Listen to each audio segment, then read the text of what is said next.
27 November 1940 பிறந்தார்.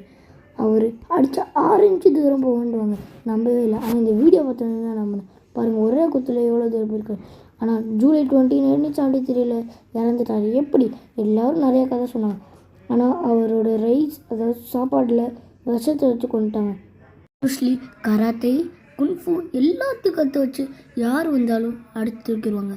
அவர்கிட்ட யாருமே குன்ஃபு கராத்தே எதுவுமே கற்றுக்க வரலையான்னு பார்த்தா இது ஜாக்கி சான் மட்டும்தான் கற்றுக்கிறாரு. அவரும் இப்போ எல்லாத்தையும் அடித்து தூக்கிட்டு இருக்காரு. இப்படிப்பட்ட ப்ரூஸ் லீ யார் வந்தாலும் அடித்து தூக்கிடுவாங்க, அந்த அளவுக்கு ஸ்ட்ராங். ஒரே அடியிலே 2 ஃபீட் தூரம் போகிறது அது இதுன்னு பண்ணுவாங்க. இப்போ இந்த வீடியோவில் கூட பாருங்கள், ஒரே அடியில் பாருங்கள் இந்த வீடியோ. இந்த ப்ரூஸ் லீ மார்ஷல் ஆர்ட்ஸ்க்கே டஃப் கொடுப்பாங்க. இந்த வீடியோவில் பாருங்கள், 2 வாரில் 200 புஷ்அப்ஸு, 5 வாரில் 500 புஷ்அப்ஸ், எத்தனை புஷ்அப்ஸ் எடுத்திருக்காங்க பாருங்கள்.